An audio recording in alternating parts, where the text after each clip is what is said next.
여러분 잠깐 지식적인 그러니까 상식적인 이야기를 잠깐 하고 오늘 본문을 좀 생각하려고 합니다. 우리는 기독교인입니다. 기독교. 근데 여러분 기독교 하면 그 안에 크게 두 줄기가 있어요. 기독교 하면 카톨릭과 개신교, 종교 개혁을 통한 이 개신교가 프로테스탄트와 그 캐톨릭이 같은 기독교예요.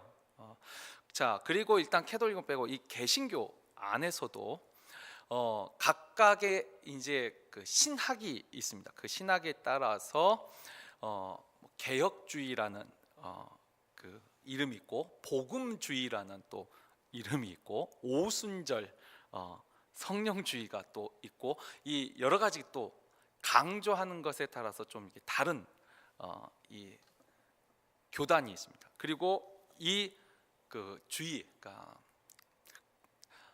교단보다 조금 더 큰 거죠. 그래서 개혁주의 안에서도 또 안에 가면 이제 장로교가 있고 침례교가 있고 이런 식으로 또 교단이 좀 나뉩니다. 그러니까 생각보다 우리가 기독교 하면은 굉장히 많은 이 가지들이 있습니다.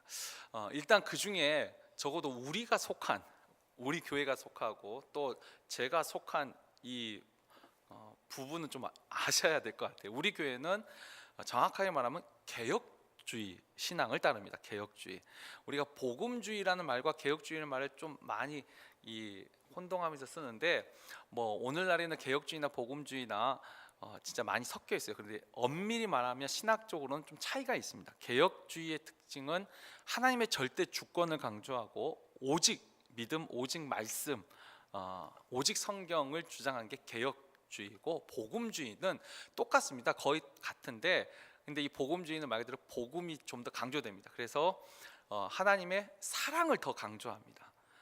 그리고 개혁주의만큼 절대 그 성경에 대한 그 축자 영감서까지는 안 갑니다. 그래서 성경 안에도 문화적인 요소가 있다. 우리는 개혁주의는 모든 성경은 하나님의 감동으로 된 성경이라고 우리는 믿는 것이 개혁주의고 복음주의는 약간 그 부분이 좀 열려 있습니다. 그래서 복음주의는 다른 교단과의 교류도 많이 하죠. 아무튼 이 개혁주의가 저희들이 걸어가는 이제 노선이고 그 속에 우리는 또 장로교고 장로교 안에서도 일단 제 개인적으로는 한국에서는 우리가 이제 합동칙을 하는데 이제 보수적인 신앙을 우리는 따라갑니다. 근데 이 개혁주의에서 아까 하나님의 절대 주권, 오직 성경, 오직 말씀을 우리가 믿고 가는데 이 개혁주의의 슬로건이라고 또 할 수 있는데 슬로건 중에 하나가 뭐냐면 이 말 그대로 복음주의는 복음을 이제 그 복된 소식, 좋은 말만 주로 해요. 그래서 복음성가 할 때 복음성에 보면 하나님의 은혜, 사랑이 많죠. 어떤 공의라든지 죄에 대한 지적이 좀 약하죠. 근데 개혁주의 안에는 개혁이라는 단어가 뭐죠? 계속 말대로 개혁하는 거죠. 근데 이 개혁이 진화론적으로 더 나은 것으로 발전하는 개혁이 아니고 이 개혁주의는 늘 초대교회로 돌아가는 것을 개혁이라고 합니다. 그러니까 우리의 인간의 이 죄성이 너무 강하기 때문에 우리는 여기서 더 발전한다는 의미가 아니고 오히려 늘 초대교회 성령이 처음 임했을 때 그 모습을 회복하려고 늘 그 모습을 유지하려고 우리 스스로를 개혁하는 게 개혁주의입니다. 그래서 이 개혁주의는 늘 초대교회를 교회의 가장 중요한 모델로 삼습니다. 하나님이 기뻐하시는 교회의 모습, 또 이 교회를 그 교회 안에서 생겨난 문제를 초대교회에서 그 해답을 많이 찾는데 우리가 생각할 때 그러면 초대교회는 거의 이 완벽한 교회였을까요? 초대교회가. 그러니까 개혁주의는 늘 초대교회로 돌아가자가 늘 그 중심에 있는데 그러면 그 초대교회는 완벽한 교회였을까? 우리가 특별히 사도행전 2장 43절에서 47절 말씀, 오늘 본문 32절에서 35절에도 비슷한 내용이 나오는데 초대교회의 모습이 모든 사람들이 물건을 통용하고 소유를 팔아서 가난한 자를 구제하고 또 모이기에 힘쓰고 그리고 하나님을 찬미하니 온 백성들로부터 칭찬을 받는 교회. 어찌 보면 정말 완벽한 교회의 모습이죠. 자, 근데 이 초대교회의 이 완벽한 모습, 서로 모이기에 힘쓰고 하나님을 찬미하고 물건을 통용하고 서로 소유를 팔아서 이 부족한 사람을 필요를 채워주는 이 완벽한 초대교회의 모습이 근데 오래 갔을까요?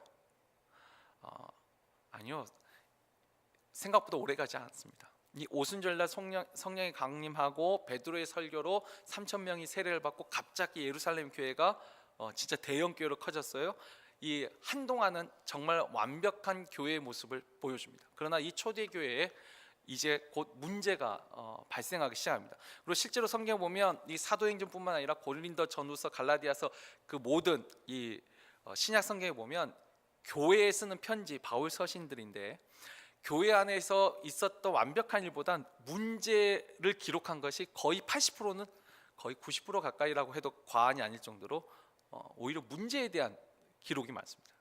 그러니까 늘 교회는, 이 지상에 있는 교회는 늘 죄악과 싸우는 교회예요. 전투적인 교회라고 하죠.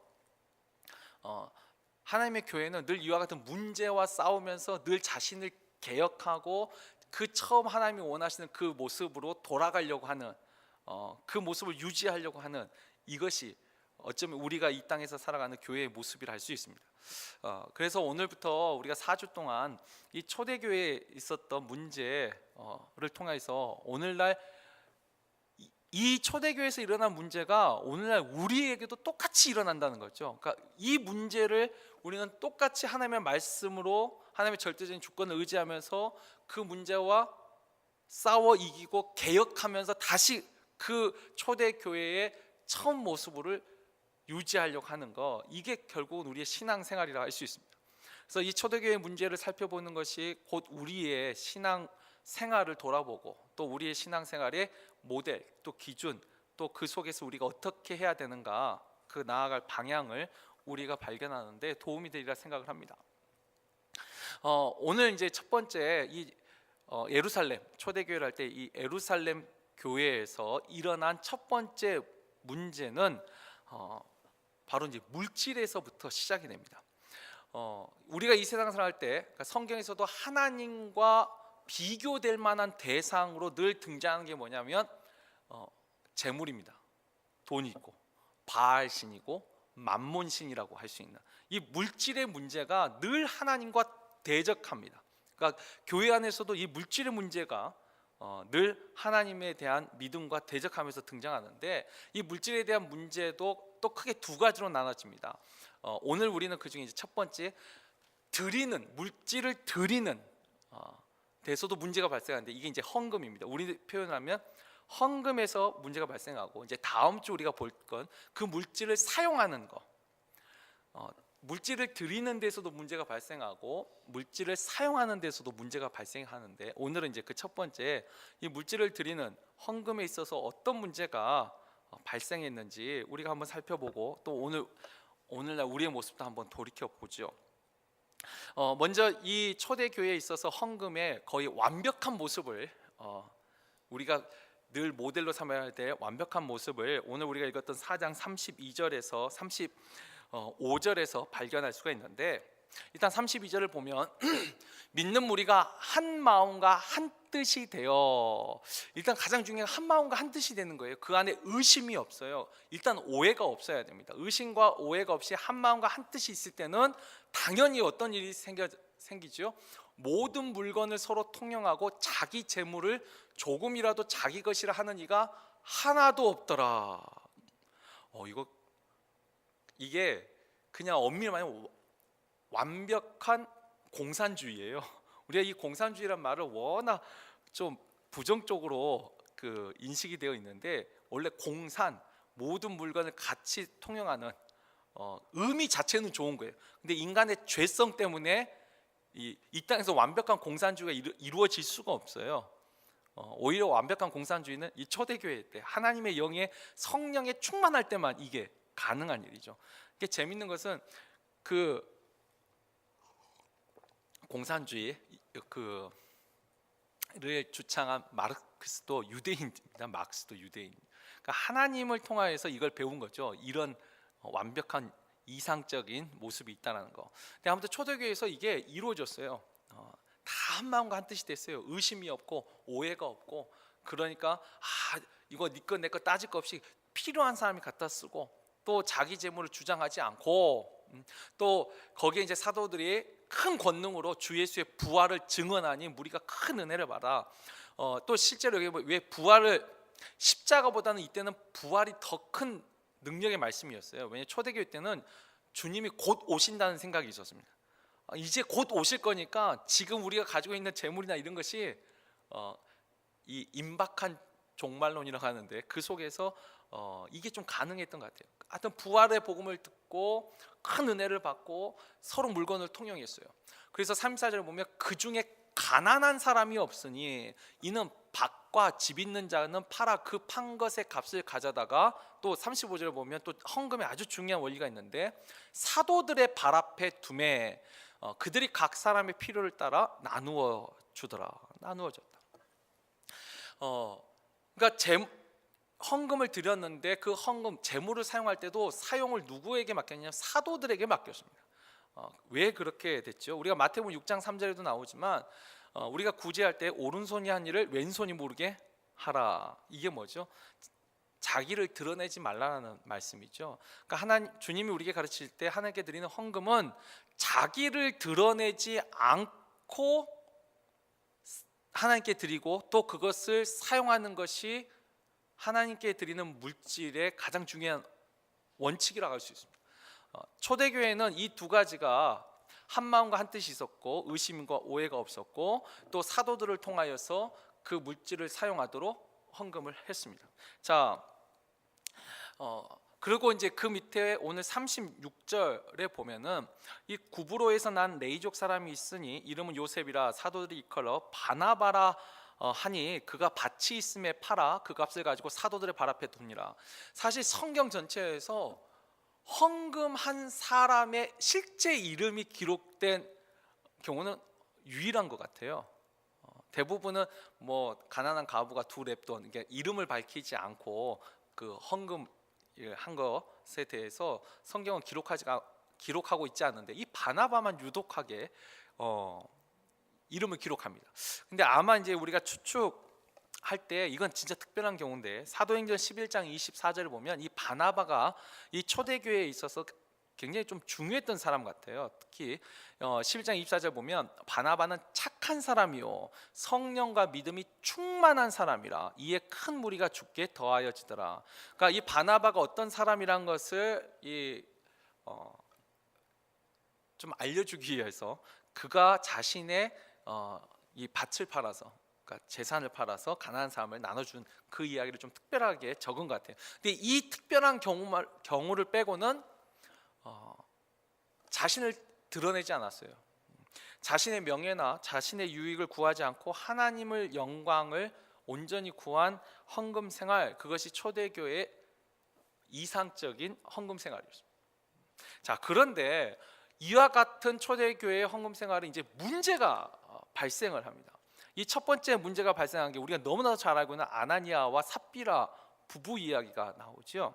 근데 아나니아와 삽비라 부부가 이야기가 나오는데 5장 이제 1절 2절을 보면 그도 이 소유를 팔아서, 그 밭을 팔았어요. 소유를 팔아서 2절을 보면 그 값에서 얼마를 감춤해, 그리고 그 얼마만 가져다가 사도들의 발 앞에 두니. 자, 여기서 아나니아와 삽비라의 죄라고 할 수 있는 이 죄가 도대체 뭘까요? 소유를 팔았는데 전부를 갖다 드리는 것이 아니고 얼마만 헌금했기 때문에 이것이 아나니아와 삽비라의 죄고, 이것이 초대교회의 문제가 됐을까요? 얼마만 낸 게 문제일까요? 아니죠. 지금 그 얼마 낸 것 때문에 문제가 아니에요. 진짜 문제, 아나니아와 삽비라 개인의 문제뿐만 아니라 초대교회 안에서, 교회 안에서 이제 시작된 문제가 있는데, 그 문제의 진짜 핵심은 뭘까요? 그건 이제 3절에서 우리가 그 힌트를 얻을 수 있습니다. 이 3절에 보면 베드로가 이르되 아나니아여 어찌하여 사탄이 내 마음에 가득하여 내가 성령을 속이고 땅값 얼마를 감추었느냐. 자, 중요한 건 얼마만 부분만 낸 게 아니고 사탄이 너의 마음에 가득해서 성령을 속였다는 거예요. 일단 사탄이 마음에 가득했대요. 여러분, 사탄이 마음에 가득했다는 말이 무슨 말일까요? 사탄이 진짜로 마귀가 이 속에 어떤 귀신이 들렸다는 그 소리일까요? 일단 사탄이 마음에 가득하다는 말은 이 사탄이라는 명사, 이 사탄이 가지고 있는 의미가 있는데 신약성경에서는 두 가지로 말합니다. 첫 번째 요한복음 8장 44절에 또 나와 있는데 주님이 이 사탄에 대해서 뭐라고 말하죠? 너희는 너희 아비 마귀에게 났으니 너희 아비의 욕심대로 너희도 행하고자 하느니라. 그는 처음부터 살인한 자여 진리가 그 속에 없으므로 진리에 서지 못하고 거짓을 말할 때마다 제 것으로 말하나니 이는 그가 거짓말쟁이요 거짓의 아비가 되었습니다. 일단 사탄의 첫 번째 특징은 거짓입니다. 거짓말을 하는 거죠. 두 번째 특징이 뭐죠? 사실 이게 첫 번째 특징이라고 할 수 있는데 기록상 뒤에 있어서 제가 두 번째로 있는데 디모데전서 3장 6절에 보면 사탄에 대해서 이렇게 말하죠. 새로 입교한 자도 말지니 그러니까 직분자를 세울 때 기준에 대해서 말하면서 이런 말하죠. 교만하여져서 마귀를 정죄하는 그 정죄에 빠질까 하며. 우리가 사탄이 곧 이제 마귀인데 이 마귀의 어찌 보면 가장 중요한 특징이 또 교만이죠. 자기를 높이는 것. 그래서 우리가 사탄이라고 하면 교만과 거짓이 바로 사탄의 특징입니다. 하나님의 특징은 사랑과 공의, 거룩하신 하나님, 그리고 사랑의 하나님. 이게 하나님의 특징이라면 사탄의 특징은 교만과 거짓이 사탄의 특징이죠. 자, 그럼 다시 돌아와서 아나니아에게 베드로가 내 마음에 사탄이 가득했다라는 말은 결국 무슨 말이죠? 너의 안에 교만과 거짓이 가득 찼다. 그래서 성령을 속이고 땅값 얼마를 감추었다. 결국 이 말 뜻이 뭘까요? 그리고 밑에 4절에 보면 성령을 속였다는 말에 4절에도 너가 사람에게 거짓말한 것이 아니요 하나님께 거짓말을 했다. 하나님께 거짓말을 한 거예요. 자, 무슨 의미일까요?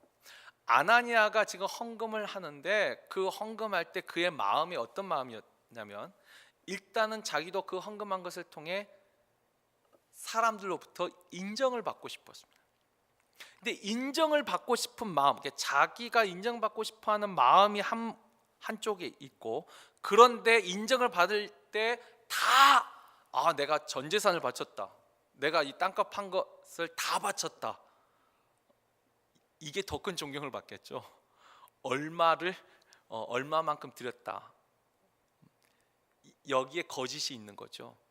자신을 높이기 위해서, 자신이 인정받기 위하여서 거짓을 마음에 품은 겁니다.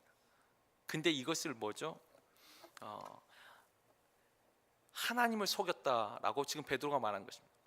자신을 높여 사람들에게 인정받고자 거짓을 말한 게 곧 아나니아의 죄고, 이것이 초대교회에 스며들기 시작했다라는 것이죠. 그러니까 아나니아 삽비라 이 한 사람만 그 땅값 얼마를 숨겼다는 게 아니라 사람들 마음속에 이제 점차적으로, 처음에는 한 마음과 한 뜻이 있었어요. 다 한 마음과 한 뜻. 주님이 곧 오실 거야. 그래서 우리가 다 하나님께 영광을 돌리고 우리가 다 한 형제야 자매야 이렇게 살았는데, 이제 그 한 마음과 한 뜻에 틈이 생기고 그 틈 안으로 죄성이 살아나는 거죠. 그래서 자신은 인정받고 싶고, 그러나 그 안에 이제 거짓이 점차적으로 섞여 들어오는 거죠. 이게 이제 초대교회의 첫 번째 문제였습니다. 물론 이것을 이 초대교회 때 이 첫 사건에서는 하나님이 직접 심판을 하시죠. 아나니아의 생명을 걷어 가십니다. 우리가 이제 다음 주도 보겠지만 이 교회 안에 생겨난 문제, 저도 사실 이제 실제 담임 목회가 처음이고 하다 보니까 저도 요즘 참 성경에 대해서 다시 깨닫는 것이 또 다른 것 같아요. 부교육자 때 봤던 성경과 담임 목회를 하면서 봤던 성경이 또 다른 세계가 좀 열리는데, 교회 안에 생겼던 문제도 보면 하나님의 영역이 있고 사람의 영역이 구분이 되더라고요. 지금 적어도 이 아나니와 삽비라의 이 문제는, 그러니까 드리는 물질에 있어서는 이건 사람의 영역이 아니더라고요. 이건 하나님의 영역이더라고요. 사람을 속이는 게 아니라 하나님을 속이는 거. 사람은 드리는 헌금을 가지고 어떻게 말할 수 없습니다. 그러나 우리가 다음 주에 보는 헌금을 사용하는 문제에 있어서는 사람이 지혜롭게 관여할 수 있습니다. 근데 여기는 하나님이 직접 관여하세요. 드리는 헌금에 있어서, 왜냐하면 하나님께 드린 거니까, 사람에게 준 것이 아니고, 사람이 이것을 사용하는, 사람이 주관하는 문제가 아니고, 이건 하나님이 주관하는 영역이더라는 거예요. 하나님이 직접 아나니의 마음을 아셨습니다. 그래서 하나님이 거기서는 직접 손을 대십니다. 근데 오늘날 과연 이 아나니와 삽비라의 문제가 오늘날 우리에게는 없을까요? 좀 더 다양하게 우리 안에도 충분히 있을 수 있는 문제입니다. 예를 들면 여기서 우리가 좀 더 깊게 생각해 볼까요? 이 아나니와 삽비라 얼마를 감췄다는 그게 중요한 게 아니고, 자신을 높이기 위하여서 거짓을 행했다는 거. 그냥 하면서 제가 얼마 이 밭을 팔아서 얼마를 얻었는데 그 중에 얼마를 하나님께 드리겠습니다. 이러면 그것으로 충분한 거야. 그것으로도 하나님은 기뻐하실 거예요. 그건 정직한 거니까. 근데 문제는 거기에 거짓을 섞었다는 거죠. 이게 하나님 앞에서 이게 죄라는 거죠. 오늘날 제가 한국에서 미국보다 한국에서 봤던 문제들 몇 가지 잠깐 얘기해 보면, 지금 우리 저희 교회는 얼마 전에 우리가 또 피택을 했지만, 피택 할 때 우리가 이제 총회에서 정한 법규와 우리 안에 있는 성경 공부 1단계 그것만 내규로 해서 우리가 전체 추천인 중에서 피택을 하지 않았습니까? 근데 이제 예전에 제가 있던 교회에서는 좀, 물론 교회도 크고 했으니까 기준이 조금 더 몇 가지가 더 있었습니다. 그 중에 하나가 이제 11조를 하는 사람들 중에 직분자였습니다. 어찌 보면 참 당연한 거예요.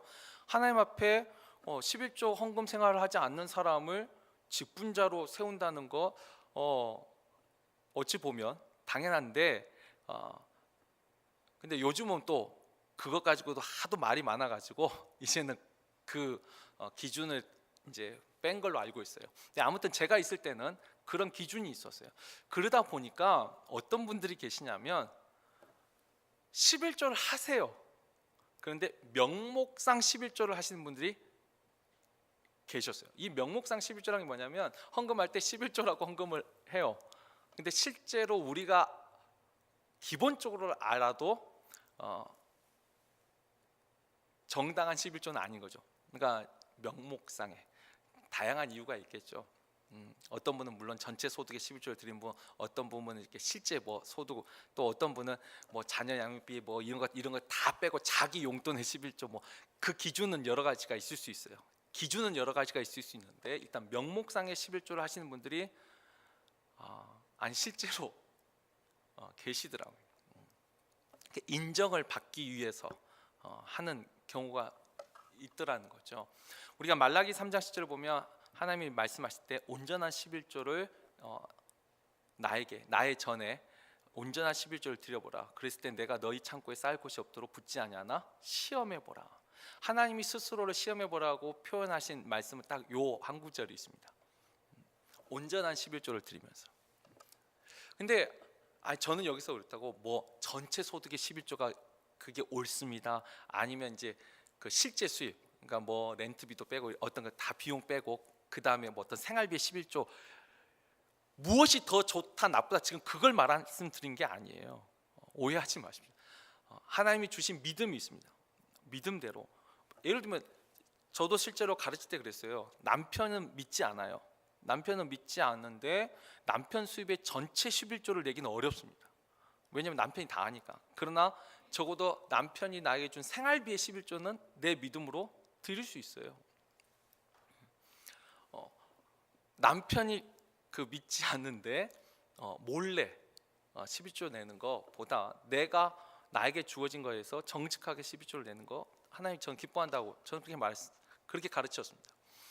그러니까 11조에 대해서 무엇이 어떤 기준을 한 게 아니라 그건 이제 오직 아까 그랬죠. 사람의 영역이 아니에요. 하나님만이 그 중심을 아는 거죠. 내가 하나님 앞에 11조를 지금 드리는데 정말 내가 드리는 목적으로 하나님께 드리는 것인가? 아니면 내가 인정받기 위하여 헌금을 하고 있는가? 하여튼 명목상의 11조가 있더라는 것이죠. 또 하나는 이 헌금을 분배하는 경우가 있습니다. 헌금을 분배하는 경우가 뭐냐면 이런 말씀하신 분이 계세요. 저도 그냥 들으면서 웃고 말았는데 뭐 교회에서 뭐 건축 헌금도 있고 헌금 종류가 참 많습니다. 뭐 우리 교회도 지금 그렇지만 저는 제가 목회할 때 기본적으로 저는 감사 헌금 하고 그다음에 11조 하고 성교 헌금 세 가지.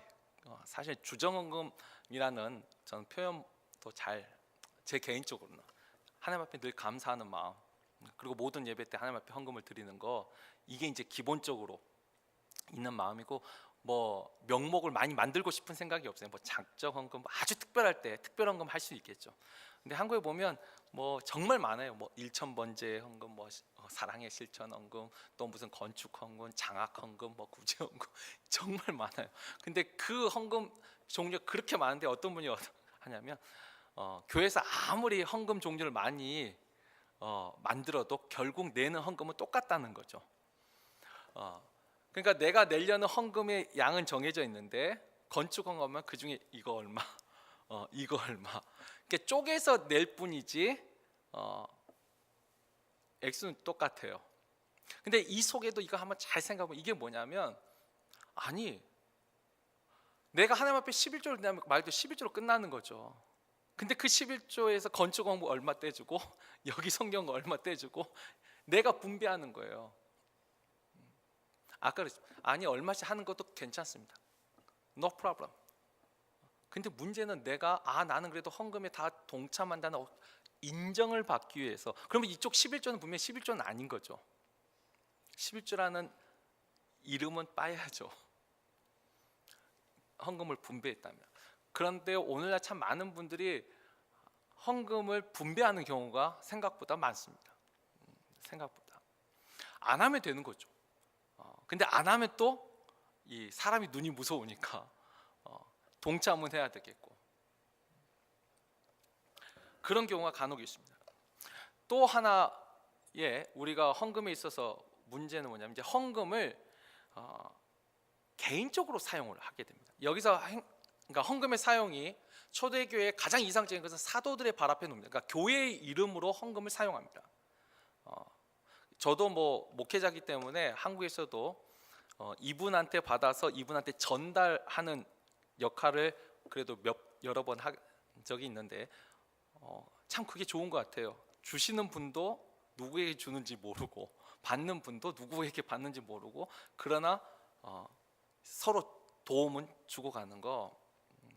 저도 이쪽에 말하지 않고 이쪽에도 말하지 않고 그 다리 역할을 하는 것도 참 그것도 감사한 일이죠. 또 하나님 그런 다리 역할로 저를 사용해 주신 것도 감사하고 그런데 초대교회가 이와 같이 사도들의 발 앞에 두고 헌금을 사용했어요. 근데 오늘날은 개인이 그걸 결정합니다. 물론 거기에는 못 믿겠다는 거죠. 교회를 또 목회자를 믿지 못하겠다는 거. 저도 그런 약간 분위기가 있어서 항상 이렇게 전달할 때도 제 나름대로 영수증을 꼭 받아서 드렸어요. 왜냐하면 중간에 내가 주신 분은 예를 들면 주신 분이 제가 전달했던 가장 큰 금액은 500만 원, 5,000불을 전달해 준 적이 있는데 그죠? 500만 원 줬는데 제가 그 중에 100만 원은 입마에 포켓해 버리고 400만 원만 줄 수도 있잖아요. 혹시 그걸 의심할까봐 꼭 받는 분한테 내가 얼마를 받았습니다. 그 영수증을 꼭 써달라고 해가지고 그걸 갖다 드렸어요. 한국에서도 그렇게 했어요. 그러니까 의심이 없어야 되는데 그런 경우가 생기는 거죠. 근데 의심이 있다 보니까 이제는 어떻게 하냐면 개인이 직접 합니다. 그 중에 제일 많이 하는 게 뭐냐면 성경헌금을 개인이 보냅니다. 그러니까 내가 11조를 예를 들면 헌금을 할 것을 내가 원하고 나를 알고 있고 나를 위해서 기도해 주고, 그러니까 나와 친밀한 관계인 사람한테 직접 성경헌금을 보냅니다. 교회를 통해서 가는 게 아니고. 이것은 상당히 많이 퍼져 있습니다. 오늘날. 그러니까 우리가 아나니와 삽비라 이야기를 보면서 이 사람들에 대해서 쉽게 손가락질하는데, 아니요, 우리도 은연중에 여기에 걸리는 사람 정말 많습니다. 오늘날 교회에 정말 많을 거예요. 헌금에 대해서 하나님 앞에 정직하지 못한 사람들이 정말 많을 겁니다. 여기서 무조건 많이 내라는 게 이게 핵심이 아니라 하나님 앞에 정직한 거예요. 내 지금 믿음이 나는 내 용돈의 11조밖에 못 낸다. 그러면 그것만으로도 하나님은 기뻐하실 거예요. 그냥 정직하게 나는 그렇습니다. 그런데 그것을 포장하는 이 거짓을 하나님이 싫어하시는 거죠. 그것으로 인해서 사람한테 인정을 받고 존경을 받으려고 하면서 자신을 높이려고 하면서 거짓을 포장하는 이거, 하나님께 드리는 것이 아니고, 이제는 그래서 어떡하죠? 여러분, 헌금을 영어로 뭐라 하죠? 두 가지 표현이 영어도 있지 않습니까? 발음에서 offering, 그러니까 드리는 것이 있고, offering 있고, 발음이 별로 안 좋죠? 요즘 제가 많이 영어 때문에 긴장을 많이 하네. 하여튼 offering이 있고, 그 다음에 하나가 뭐 있죠? donation이라는 표현이 있습니다. donation은 기부죠. 근데 하나님께 드리는 헌금은 정확하면 offering, 드리는 거예요. 하나님께 드리는 게 이게 원래 초대교회 우리가 개혁주의로 늘 돌아가는 헌금의 정신이죠. 그리고 믿는 거죠. 교회가 정직하게 사용할 거라고 믿는 거죠. 물론 정직하지 못한 교회가 있어요. 그건 하나님이 심판, 이건 진짜 하나님의 영역 속에 있는데, 적어도 내가 드리는 것은 헌금을 드리는 거예요. 근데 오늘날은 어떻게 되죠? 내가 주관하는 기부금으로 바뀐 거예요. 기부금은 뭐죠? 내가 듣고 내 마음에 들면 기부하는 거죠. 이 초대교회 문제 속에서 정말 하나님을 향한 그 신실한 믿음으로 한마음 한뜻이 되고 서로 이렇게 각 사람 필요에 따라 나눠줬던 그 어찌 보면 완벽한 모습, 오늘날 이런 모습을 이루기는 제가 믿음이 부족한지 모르겠는데, 오늘날은 초대교회도 아주 짧은 기간이었어요. 이건 천국에 가야지만 아마 이루어질 수 있나. 그러나 우리의 늘 마음은 그래도 이곳을 향하여서 가려고 노력하는 거죠. 그 속에 하나님 앞에 정말 드리는 헌금이에요. 이건 헌금은 드리는 거죠. 근데 그 헌금을 내가 주관하려 할 때, 아나니와 삽비라가 주관하려 하는 거죠. 왜 주관한 거예요? 자신을 뜻, 그게 교만이죠. 그리고 거기에 거짓이 들어가는 거, 바로 하나님이, 이건 하나님을 속이는 일이라고 했습니다. 사람을 속이는 게 아니라 하나님을 속이는, 이건 진짜 하나님의 영역이에요. 그렇죠. 오늘날 뭐 교회에서 하도 헌금을 강조한다 이런 말들이 있는데, 뭐 제 자신은 그렇게 강조하는지 어쩐지 잘 모르겠습니다. 모르겠지만 사실 교회에서 강조해서 헌금하시나요? 요즘 그런 분들이 계실까요? 아니죠. 어찌 보면 그 강조가 죄를 짓게 하는 거, 죄를 짓도록 할까봐 그게 두려워서 저도 이제 강조를 안 하는데, 적어도 헌금은 하나님과의 영역입니다. 사람이 강요해서, 기부금은 사람이 잘 분위기 맞추고 그 기부금 행사도 잘하면 기부금이 많이 모이지 않습니까?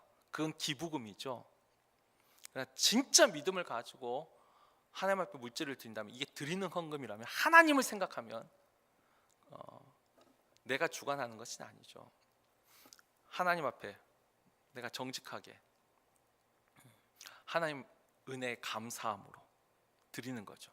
그리고 이제 그 헌금을 사용하는 것은 이제 다음 주에 우리가 보겠지만, 거기는 분명히 지혜가 있습니다. 사람의 지혜가 있어야 되지만, 적어도 드리는 문제에 있어서는 하나님 앞에 내가 정직하는 수밖에 없는 거죠.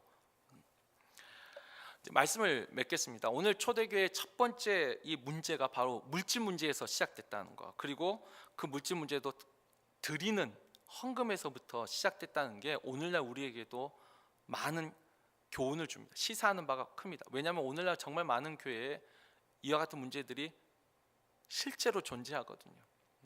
만약 진짜 하나님이 초대교회 아나니와 삽비라를 심판하듯이 지금 즉결 심판한다면 모르겠어요. 이 교회 안에 살아있는 사람보다 죽을 사람이 더 많지 않을까. 뭐 제 자신부터도 한번 돌이켜 보게 되는데, 근데 하나님이 지금은 오래 참으시는 거죠. 기다려 주시는 거죠. 그래서 적어도 우리는 헌금을 어퍼링으로 드리는 것이지 도네이션 하는 것이 아니라는 거죠. 내가 주관하는 것이 아니고 하나님께 드리는 거예요. 이걸 하나님이 진정한 믿음으로 보신다는 거고, 그리고 그 진실한 믿음이 있는 곳에 하나님의 은혜가 있는 것이고, 그 하나님의 은혜가 있는 곳에 이 땅에서도 샬롬이 있고 또 영원한 하나님 나라에서의 그 영광된 축복된 삶이, 그 영생이 보장되는 것이죠. 오늘 우리가 이 말씀을 기억하면서 아까 사탄이 우리 마음의 틈을 자리 잡을 때 첫 번째 시작되는 문제가 바로 헌금 생활이라는 거, 우리가 이것도 한번